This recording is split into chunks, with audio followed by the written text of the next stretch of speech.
How's it going, y'all? Can I see the people who are part of the 2000s? Can you please stand up? Please stand up. Please stand up. Well, how about that? Seems like about half of you. Now, wow. Now, there's a lot of stuff that happened during the 2000s. First of all, it was the beginning of a new era, of a new millennium, and a lot of stuff happened during those days. We look at the screen, and there's tons of stories, tons of history, tons of whatnot, and who knows what's going to happen in the future. But as I'm looking at it, that is the way that I see it that defines it. One of the things that happened in the new millennium is that we got a new generation coming up called the millennials. Okay. And this brand new group of people have a different thing to offer to the world. They minister in a different way. They look at different things. They get engaged by different things. And if we don't adjust, something's going to happen. They're going to go away as something else. That said, what we experienced during those years is that even though technology, when it keeps changing, Mexicali almost remained the same, and the Spirit of God can move in the same way. Some of the things that happen. Now, I did this on purpose to get it kind of into a sense of how the millennium started to feel.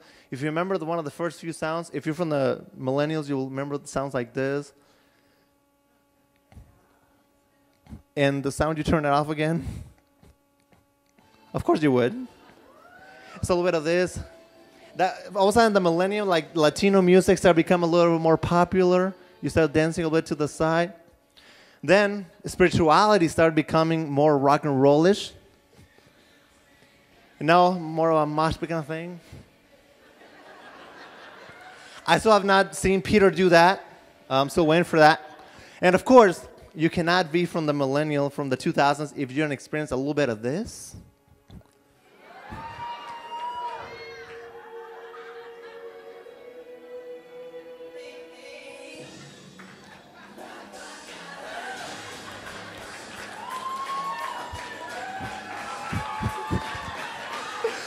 Anyway, oh mercy, I felt that. Now I'm in the 2000s. Can you feel it? But anyway, there's a lot of stuff happened during the 2000s. But nonetheless, I would define some of the things that define the 2000s when it comes to Mexicali as almost like an era of challenge. So many things came to this, and people kept talking about growth and growth and growth. And one of the realities in the 2000s is that challenge did affect when it comes to challenge to Mexico. Some of the things that we saw was the attacks on 9/11. That this fear that almost grew in people's minds: are we still going to be safe across the border? Should we start thinking about doing something else, and so forth? And those that were really committed are the ones that kept going. More things happen. Click. There's a little drug situation that happened across the border, and the fear and so on and so forth, that it started putting travel warnings into a country that for the most part has always been this safe haven for people. Nonetheless, once again, the fear attacked, and the numbers started going down, and people thinking, is it going to be a safe place? On a recent kind of note, the swine flu epidemic hit, and it's almost like right before people are going to go to Ensenada, and then like the teams start dropping like flies. Maybe, I don't know if this is going to happen, so on and so forth. And like the concern, again, our kids going to be safe out there. And once again, it was the committed people that kept going to Ensenada, kept going to Mexicali. And even recently, one of the recent things that we got, the earthquake on Sunday, 7.2, the highest one in Mexicali's history, Easter Sunday. We're praying for God to shake things up. And here it goes. A little too literally. And, you know, and I was born there. And to experience that kind of thing, and calls are coming in, and they're asking, and people at APU here were talking about the same things. Are we going to evacuate people in Mexico? And before, it's like the fear, should we get in there? Now the fear is about, are we supposed to leave early? And then what were there, guys? Let's remember again, I fear God more than I fear circumstances. I fear not doing what He's called me to do, other than what I fear what's going to happen on the other side. And that's one of the biggest things that we've learned throughout this century. It's an age of endurance. That faith and a calling cannot be compromised, whatever circumstance happens anywhere else. But you know, one of the things that I remember the most, and I remember this year, that's the year when I started getting involved on staff with Mexico Outreach, when they decided to take a risk and hire me. I remember that was when speaking of challenge, the whole immigration thing happened. And this year, I remember being on staff, and I mean, I'm like 19, 20, and they pull me, I'm walking into this RV, and there's Caroline, and there's Rich, and there's, I don't know, Glenn and Eddie, and I'm just this little tiny kid. I'm like, okay, well, guys, if we're not in the immigration office by 6 p.m., they're going to deport all of you guys by tomorrow morning. And I'm just, And I'm thinking, and I'm just scared to death. Nonetheless, I remember like this call of every single kid in the camp on their knees, and they're praying what's going to happen. We set up all night doing the paperwork. And nonetheless, here's a testament that once again, we endured, and here we are. That's it. Things change. It's amazing how the themes almost go with the thematic of what's happening. God ordained. But that changed everything. And when it comes to the Mexico relations aspect, when I came on board, it really transformed. People were required to get an FM3, which means that pastors had to partner more with the Mexican pastor instead of creating this dependency that happened before. And a lot of new things came out of that. One of the things that started, was that I was really proud to be part of, that team Steven Mano Hermana. Yeah, Steve and I. The first team in Mexico's history that was 50% Mexican, 50% American, working together, where they were not being bossed around, but they were the ones coordinating everyone else. And it started a partnership with the government that didn't exist before. They were trying to deport us. Now they were writing the letters to invite us to come in.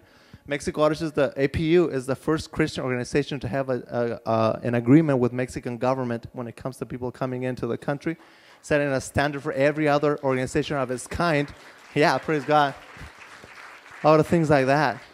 One of the things that most proud of, so the first ever kids camps in Mexico is the first one that started in Ensenada, and then after a few years later comes to Mexicali with hundreds and hundreds of kids that never experienced a camp, never experienced being in a tent, never experienced being in a little chapel for them, never experienced going to the pool, never experienced all those things.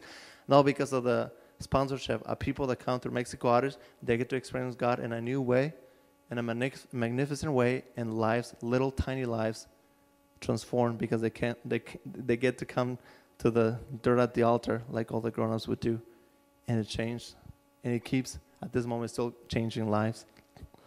One of the things that changed in Mexico Artists, back in the day, all this because of Catholicism against Christianity, the kind of thing that used to exist, there was a lot of negative things in the media. Oh, here come the gringos again. They want to proselytize and convert our kids, confuse them with their dogma, so on and so forth.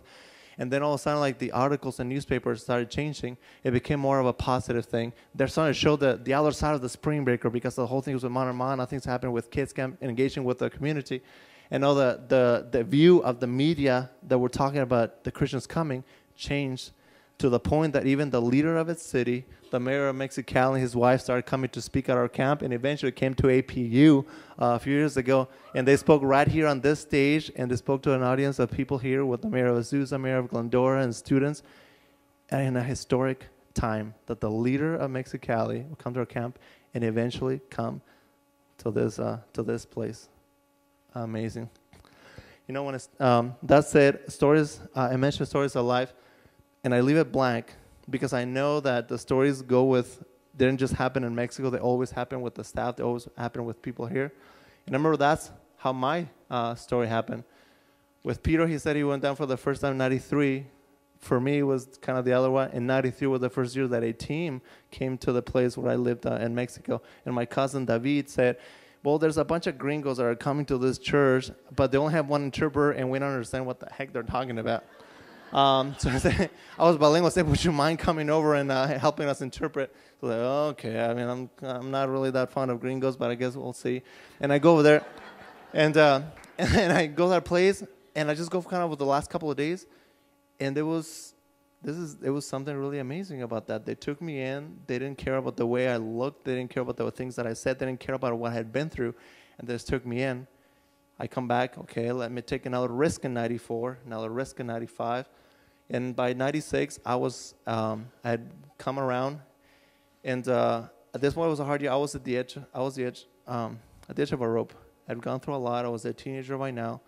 And I was considering doing very negative things to myself. And I came to the church and I said, I'm going to give those guys one last chance, one last try. And I come, we're walking around the neighborhood, I'm asking questions about Christianity, about faith, about everything else. We come back to the church, and this guy says, if one of these days I go up there and I don't see one of you guys, I'm just going to feel so bad. And it clicked. I went home, and I started going through little common things that they would give us every year, and thinking of their things they used to call testimonies and whatnot, and the way they said that God had affected our lives. And I get down on my knees for the first time, and I pray, God, if you're there, I want you to show me. And God, if you care, I want you to know me. And life happened at that time. And then after that, I came back to the next year, and I surprised the gringos, and I said, guys, I am born again because of the ministry that you had done. And I'm just thinking, as I'm looking at the the decades and 70s and 80s and 90s, and I'm thinking, if Carolyn Coons had not had that crazy, stupid idea 40 some years ago, who knows what would have happened to my life? Because of that ripple effect that even 3-4 decades later, it still produced an effect.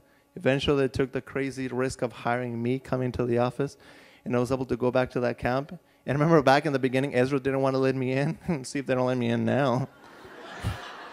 Show you a thing or two. But the thing is, as we look at those years, I think of so many stories of each time that I was there in Cuernavaca or in Ensenada, and I cannot be just simply thankful. Because for many of us, it's the year that it rained, the year that the wind, the year that the earthquake. For me, it was the day that salvation came into my life and has a total different meaning. I am a product of this ministry, literally, and I am not the only one. There's tons of people next to me in Mexicali and Ensenada, and on this side of the border. Guys, the last one is empty there, because who knows what's going to happen.